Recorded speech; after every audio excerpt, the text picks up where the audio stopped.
रवा हफ्ते आईएमएफ के एग्जीक्यूटिव बोर्ड की जानिब से पाकिस्तान के लिए मंजूर $6 अरब के बेल आउट पैकेज पर अपनी स्टाफ रिपोर्ट में इदारे ने ये पस मंजर बयान किया कि किस तरह इक्तिसादी मुश्किलात पैदा हुई और कैसे इस्लाहाती इकदाम में ताखीर की गई। बराह रास्त दोनों हुकूमतों का नाम लिए बगैर आईएमएफ ने पाकिस्तान मुस्लिम लीग नून की हुकूमत को गैर मुतवाज़िन पॉलिसीज और नामुकम्मल इस्लाहात के लिए जिम्मेदार करार दिया। इसके अलावा आईएमएफ का ये कहना था कि इंतजामिया नए प्रोग्राम को लेने के लिए पुरज़्म है, लेकिन इसका आउटलुक काफ़ी ख़तरात से मशरूत है। ये ख़तरात बुनियादी तौर पर मकामी पॉलिसी पर अमल दरामद समेत बैरूनी वाक़यात से ताल्लुक़ रखते हैं। मुल्क की मुआशी हालत की अबतरी की जिम्मेदारी मौजूदा हुकूमत साबिका हुकूमत पर डाल रही है। इसी तरह के बयान सामने आते हैं, जबकि साबिका हुक्मरान का जिम्मेदार मौजूदा हुकूमत को ठहराते हैं। इस तमाम तनाजुर में आईएमएफ की रिपोर्ट बिल्कुल मुतज़ाद सूरत हाल को पेश कर रही है और इशारतन दोनों हुकूमतों को इसका जिम्मेदार ठहरा रही है। सारी सूरत हाल पे हम गुफ्तगू करेंगे अपने पैनल से। हमारा सवाल इस तरह से है, आईएमएफ ने इशारतन नून लीग पीटीआई को नाकिस पॉलिसीज का जिम्मेदार ठहरा दिया। क्या रिपोर्ट के बाद दोनों पार्टीज इल्जाम तराशी बंद कर देंगी, हाँ या नहीं? सबसे पहले शहजाद इकबाल साहब की तरफ जाएंगे। शहजाद साहब, और हुकूमत को भी ख़ास तौर पे अब इस रिपोर्ट के बाद एक हद तक ये कह देना बंद कर देना चाहिए कि साबिका हुकूमत की पर जिम्मेदारी आती है इस हालात की। बिल्कुल, हुकूमत को बंद कर देना चाहिए। 6-8 माह तक आप कंपेयर कर सकते हैं। इसके बाद हर बार आके ये बात करना मेरे ख्याल से जेब नहीं देता और फिर लोग भी इससे जो है मायूस हो जाते हैं कि क्या एक ही बात बार बार हो रही है। लेकिन आपका जो सवाल है कि क्या बंद हो जाएगा, मेरे ख्याल से होगा नहीं। इल्ज़ाम तराशी अभी भी दोनों तरफ जारी रहेगी। तो ये तो आपके सवाल का जवाब हो गया। जो आईएमएफ की रिपोर्ट है, ये बात हम नून लीग से बहुत मरतबा कर चुके हैं। इस पर बहस हो चुकी है मिफ्ता इस्माइल साहब से, इसाक डार हो, सारी उनकी इकनॉमिक टीम से, लेकिन वो कभी मानते नहीं थे।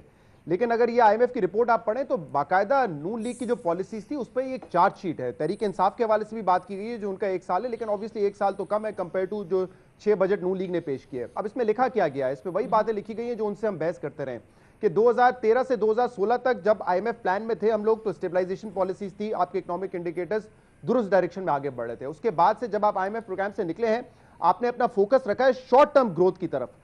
शॉर्ट टर्म ग्रोथ में आपने 5.5-5% ग्रोथ हासिल कर ली, लेकिन आपके जो दूसरे इकोनॉमिक इंडिकेटर्स थे वो वल्नरेबल हो गए, जिसमें आपका करंट अकाउंट डेफिसिट $19.5 अरब तक पहुंच गया जब हुकूमत छोड़ी पीएमएलएन ने। आपका जो फिस्कल डेफिसिट है वो आपने टारगेट किया था 5% होगा, लेकिन वो 6.5% तक चला गया। तो इन इकोनॉमिक इंडिकेटर्स के साथ आप सस्टेनेबल ग्रोथ अचीव नहीं कर सकते। ये भी कहा गया आईएमएफ की रिपोर्ट में कि आपने जो पब्लिक सेक्टर एंटरप्राइजेस थे उसमें रिफॉर्म्स नहीं किए, उसके जो नुकसानात हैं वो हर साल हमें देखने को मिलते हैं। सर्कुलर डेट का मसला आपने हल नहीं किया। एक्सचेंज रेट आपने रुपए को महंगा रखा। आप कंपेटिटिव हो नहीं सकते दुनिया में उस रुपए को महंगा रख के। उसमें यह भी कहा गया है कि आपकी जो मॉनेटरी पॉलिसी थी वो बहुत अरसे तक लूज रही, जिसकी वजह से अफरात-ए-ज़र आने वाले वक्त में बढ़ा। ये तमाम चीजें इस रिपोर्ट में लिखी हुई हैं। अब मिफ्ता इस्माइल साहब जो कहते हैं या इकोनॉमिक टीम उनकी जो कहती है हमने बड़ी अच्छी हालत में मईशत को हैंड ओवर किया, मेरे ख्याल से इस रिपोर्ट का वो जायजा लें कि उनकी जो पॉलिसीज थी बहुत ही शॉर्ट टर्म थी। तहरीक इंसाफ के हवाले से भी लिखा गया है कि उन्होंने फैसले लेने में बहुत देर कर दी, जो सेंटिमेंट था उसकी वजह से वो खराब हुआ, जिसकी वजह से इकोनॉमी मुतासिर हुई। तो हम डाउनवर्ड स्लोप में तो थे, जब नून लीग ने हुकूमत छोड़ी डाउनवर्ड स्लोप में थे, वो स्लोप और ज्यादा तेजी से नीचे हो गया तहरीक इंसाफ की इनएफिशिएंट हुकूमत की वजह से और वक्त पर इकदाम ना लेने की वजह से। और इसमें एक पॉइंट जो मैं बार बार कहता हूं, आप खुद सुन लीजिए, मिफ्ता इस्माइल साहब जो कि फाइनेंस मिनिस्टर थे खुद ये कहते थे कि जब हमारी हुकूमत आनी थी हमने आईएमएफ के पास जाना था, हम तो ऑलरेडी बात कर चुके थे। तो एक हुकूमत कैसे एक मईशत कैसे मुस्तहकम हो सकती है जब आपका अगला प्लान ही ये हो कि हमने हुकूमत संभालते ही आईएमएफ में जाना हो? सही, बिल्कुल नई का ऑप्शन आप ले रहे हैं। मजहर अब्बास साहब, शहजाद साहब कह रहे हैं कि चार्ट शीट है ये नून लीग की पॉलिसीज के हवाले से। इस बात से क्या आप इत्तेफाक करते हैं और समझते हैं कि मौजूदा हुकूमत के हवाले से जो कुछ कहा गया है इनके लिए भी काफी तशवीश की खबर है इसमें? देखिए, मैं ज़ाहिर है इकोनॉमिस्ट तो नहीं हूँ, उन चीज़ों को उस तरीके से उन बारीकियों से मैं नहीं समझता, लेकिन अगर आप उसको देखें तो मेरे ख्याल में पीटीआई की गवर्नमेंट के साथ को उससे अटैच करके थोड़ी ज़्यादती की गई है। एक गवर्नमेंट जो 5 साल रही है उसको आप कंपेयर कर रहे हैं एक गवर्नमेंट जो 10 महीने 11 महीने की है, और उसमें भी जो उनका क्रिटिसिज्म है वो बेसिकली ये है कि वो जी शुरू में क्यों नहीं चले गए। और ये बात ठीक है कि जो कन्फ्यूजन पीटीआई की गवर्नमेंट में रहा, अगर वो फौरी तौर पे जो भी फैसला करना था फौरी तौर पे करते, जाने या ना जाने का, लेकिन जो कन्फ्यूजन है उसकी वजह से जाहिर है बहुत से क्राइसिस खड़े हुए, फाइनेंशियल क्राइसिस खड़े हुए, जो अब अब महसूस किए जा रहे हैं। और आज या अगले 3-6 महीने में जो सूरत हाल बनने जा रही है वो गवर्नमेंट के लिए काफ़ी परेशान कुन है, क्योंकि आपने IMF से जो है वो बेल आउट पैकेज तो ले लिया है, लेकिन जो उसके ट्रिकल डाउन इफेक्ट्स एक आम आदमी पर आ रहे हैं उसकी वो आपको नज़र आ रहा है कि हर दूसरे दिन जो है कहीं ना कहीं स्ट्राइक हो रही है। कारोबारी तबका जो है वो नहीं तैयार है उस चीज़ को लिए, और ये चीज़ें आगे 3-6 महीने में और ज़्यादा एग्रीवेट होंगी, क्योंकि कीमतें बढ़ेंगी, सारी प्राइसेस ऊपर जाएंगी। बिजली वो हद तो ये है कि जो 7 रुपए की रोटी है वो 12 रुपए की, जो 10 रुपए की नान है वो अब 20 रुपए की बिक रही है।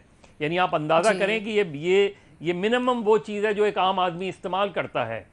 तो ये जो सूरत हाल है ये इस गवर्नमेंट के लिए परेशान कुन है। लेकिन IMF को और PMLN को तो एक तरीके से उन्होंने खासी हद तक चार्जशीट कर दिया इस लिहाज से। तो बेसिकली ये रिपोर्ट PMLN की जो बैड गवर्नेंस है उसकी तरफ इशारा करती है, लेकिन उसको PTI से जो जोड़ दिया गया है वो ठीक है कि 10 महीने, लेकिन 10 महीने को आप पिछली गवर्नमेंट से कंपेयर नहीं कर सकते। लेकिन मेरा ख्याल है जो इल्ज़ाम तराशी है वो ख़त्म नहीं होगी, क्योंकि पॉलिटिकल नैरेटिव ही दोनों का इस चीज़ पर बेस करता है कि एक दूसरे पे इल्ज़ाम लगाएं, एक दूसरे को जिम्मेदार करार दें। इससे ज़्यादा सही। बिल्कुल। मैं साहब न्यायी साहब की तरफ जाएंगे। न्यायी साहब, आपके ख्याल में अब जब इस तरीके से इजहार किया जा रहा है IMF की तरफ से, तो नून लीग भी कहीं ना कहीं मान लेगी कि कहां कहां उनकी पॉलिसी नाकिस रही? अब साहब पहली बात तो यह है कि बसद एहतराम, मैं तो कभी भी IMF कुछ से कुछ कहता रहे, मेरे नज़दीक इन लोगों के वेस्टेड इंटरेस्ट है, इनका एक अपना एंगल है और इनका अपनी डायरेक्शन है, और ये प्रूवन है। मैं कभी भी, चाहे वो PTI की गवर्नमेंट के बारे में कुछ कह रहे हैं, नून के बारे में, मैं इसको इस तरीके से ना सीरियसली लेता, ना इसको मैं क्राइटेरिया बनाता, ना मैं बनाता। प्रॉब्लम क्या है IMF का? डॉलर क्यों नून लीग ने नहीं गिरने दिया जबकि डॉलर की वैल्यू इस वक्त 115 रुपए थी, और क्यों 105 में रखा? FATF क्यों नहीं नाफिज किया, जो कि आप वो नाफिज करवा रहे हैं एज पैकेज? चाइनीज CPEC का आपने चाइनीज के लोन्स क्यों लिए? ये महंगे थे। ये वो क्राइटेरिया था जिसके ऊपर सब्सिडीज क्यों दी, फला की, मैं उसकी डिटेल में हम जाए, उसकी डिटेल बता रहे हैं। एग्रीकल्चर के ऊपर ये देखें, ये मेरी प्रायोरिटीज नहीं है। ये ठीक है कि इन्हीं पाबंदियों में हासिल आज़ादी को तू कर ले। हमें IMF के कंडीशन जब लेते हैं रोन, तो उनके अंदर एक अपनी दुनिया पैदा करते हैं जो उनके मुताबिक भी होती है, और फिर अपने भी निज़ाम चल रहा होता है। पहली दफ़ा है कि हमारे पास अपनी आज़ादी ख़त्म है, और उन्हीं पाबंदियों में जिसको कहना चाहिए कि वो जो कहते हैं ना, सरोवर बाग में आज़ाद भी है, पाबा गिल भी, इन्हीं पाबंदियों में हासिल आज़ादी को तू कर ले, तो वो हासिल आज़ादी नहीं हो सकती। चुनाचे IMF क्राइटेरिया नहीं है। दूसरी बात यह है कि ना इसको कोई कंपेरिजन है कि जी फलानी हुकूमत में आप यूँ करेंगे कि अब हम यूँ कराएंगे तो जो कोई निकलेगा उसका उससे कोई गर्ज नहीं है। वो एक ख़ास एजेंडे के साथ, ख़ास स्कीम के साथ आ रहे हैं। हमाद अजहर को उन्होंने ट्राइका से निकाल दिया है। एक बंदा जो कि PTI का उसके अंदर मौजूद था, फाइनेंस मिनिस्टर थे, रेवेन्यू मिनिस्टर थे, और शहबाज ज़ही साहब थे, उनमें से हमाद अजहर साहब बाहर है। अब it is all IMF, everywhere IMF, और उसको हम क्राइटेरिया बना रहे हैं कि जी उस फलाने ये क्यों किया। हो सकता है गलत किया हो, लेकिन इसलिए नहीं किया। IMF कहेगी आपने क्यों किया, चाइनीज लोन आपने क्यों लिए, 25 घंटे 24 घंटे पहले 25 घंटे बिजली नहीं आ रही थी, हमें बिजली लेनी थी और कोई हमें दे नहीं रहा था। हमारे पास बेशुमार हमारी चीजें, गैस के पाइपलाइन मौजूद है, गैस अंदर रन नहीं कर रही। इस मुल्क में क्या हाल हुआ था 2013 में, वो हम नहीं याद करते।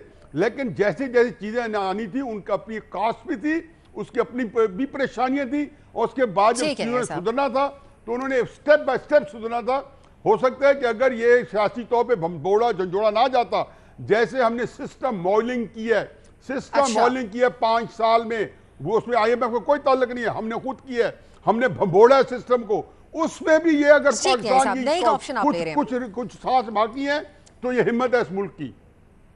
भट्टी साहब, आप संजीदा लेते हैं IMF की रिपोर्ट को, और क्या इन दोनों पार्टीज को भी संजीदा लेना चाहिए? वो तो डू मोर कहते रहेंगे हर वक्त, डू मोर। भट्टी साहब, ठीक, भट्टी साहब। देखिए देखिए पहले इस सवाल के दो पोर्शन हैं, दो हिस्से हैं, दो पहलू हैं। पहला तो है कि इल्ज़ाम तराशी करेंगे आप, करते रहेंगे या नहीं करेंगे। आप 100 IMF रिपोर्टें ले आएँ, बल्कि IMF को ही ले आएँ, बल्कि IMF के साथ वर्ल्ड बैंक, एशियन बैंक, इस्लामी बैंक, मुस्लिम उम्मा, यहूद नसारा सबको ले आएँ पाकिस्तान में। ये जो हमारे शेर हैं ये एक दूसरे पर इल्ज़ाम तराशियाँ बंद नहीं करेंगे। ये अगर इल्ज़ाम तराशियाँ बंद कर देंगे तो करेंगे क्या? मतलब आप चाहती हैं सब चुप कर रोज़ा रख लें, ये टीवी स्क्रीनों पर, अखबारों में या पार्टियों में क्या करें? मतलब चुप करके बैठे रहें, इसके अलावा तो काम आते ही कोई नहीं है। तो ये करेंगे यही। ये पाक भारत टेंशन थी जब ये बालाकोट अभिनंदन था, तो ये 8-10 दिन जिस मुश्किल से इन हमारे शेरों ने गुजारे, यानी एक दूसरे पे तनकीद किए बगैर, वहाँ भी हल्की हल्की चूंडियाँ वड लेते थे एक दूसरे को, लेकिन फिर भी जिस मुश्किल से इन्होंने वक्त गुजारा वो ये जानते हैं या इनका अल्लाह जानता है, ये काम नहीं छोड़ सकते। दूसरी बात है, IMF को मैं सलाम पेश करता हूँ कि पूरा एक बुत बनाया उन्होंने नून का और साथ पूंछ लगा दी तरीके इंसाफ की। यानी उनको भी पता था, दोनों धड़ों में उन्होंने अपनी मकबूलियत बरकरार रखी। उन्होंने कहा कि ये तरीके इंसाफ को, और चूंकि तरीके इंसाफ का नाम था तो हमारा जो सवाल बनाने वाला था उसने भी उसमें डाल दिया। यानी 10 महीने, 5 साल, एक बजट, 1-2, तो अल्लाह खैर करे। मौजूदा हुकूमत की तो आप नालायकी, नाअहली, सुस्ती, काहली, डॉलर की उड़ान, महंगाई, बेरोजगारी, इनके वादे, दावे, झूठ, यूटर्न, हम हर रोज इस पे बात करते हैं। असद उमर से लेकर शब्बर जैदी साहब, हम सारे बातें करते हैं। लेकिन मुस्लिम लीग की मुझे आज IMF रिपोर्ट आने के बाद एक झटका सा लगा है, माजरत के साथ, न्याई साहब के साथ, कि मईशत पर बात करना इनके यहाँ जमहूरियत खतरे में डालने की बात थी। यानी एक मरतबा आर्मी चीफ ने कराची में मईशत पे बात की तो एहसन इकबाल अमेरिका से बोले, ओए होए होए होए जमहूरियत खतरे में पड़ गई, और मैं उस दिन सारा दिन घर से नहीं निकला कि मेरी जमहूरियत खतरे में है तो मैं घर ही रहूं। अब और उसके बाबाए मफरूरे जमहूरियत मईशत इसाक डार साहब रोजाना भाषण देते हैं उधर से बैठ के लंदन से, और हर TV चैनल खोल लें आप ये बातें बनाते मिलते हैं कि कमाल है मईशत, ये है मईशत।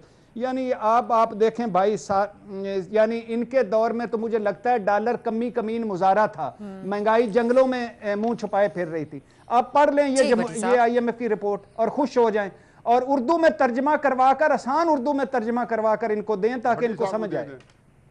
सही नहीं का ऑप्शन आप ले रहे। बाबर साहब, आपके ख्याल में क्या कंपैरिजन IMF को करना चाहिए था? PTI का नाम चुप करके सुना, आपको बर्दाश्त तो सलाम। बाबर साहब, आप क्या समझते हैं, आप कैसे देख रहे हैं बाबर साहब IMF की रिपोर्ट को?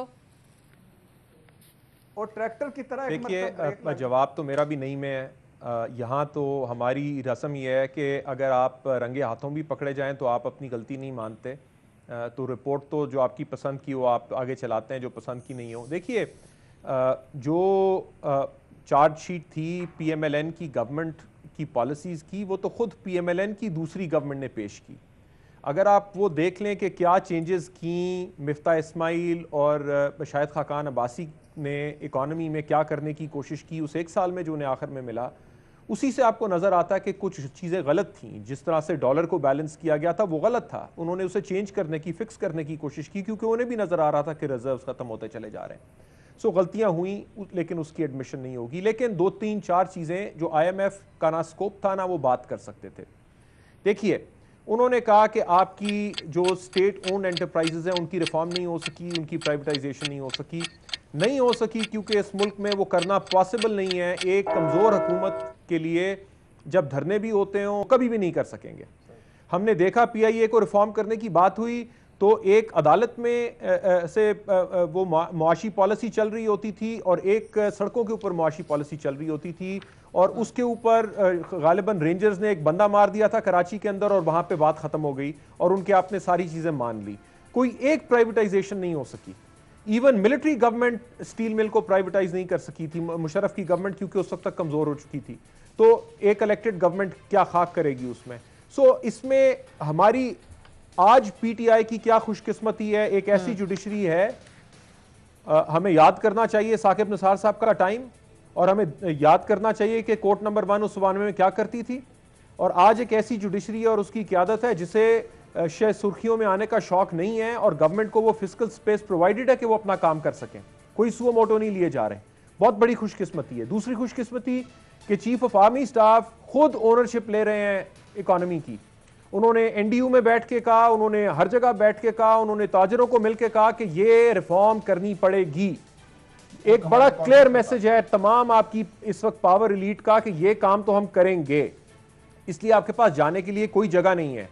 सो अगर अभी रिफॉर्म ना हो सकी, ठीक है गलतियां हो गई, पीएमएलएन को आप एक हार पहना दें कि सब कुछ उन्होंने गलत किया था, लेकिन सवाल यह है कि क्या 2 साल बाद इंप्रूवमेंट आएगी?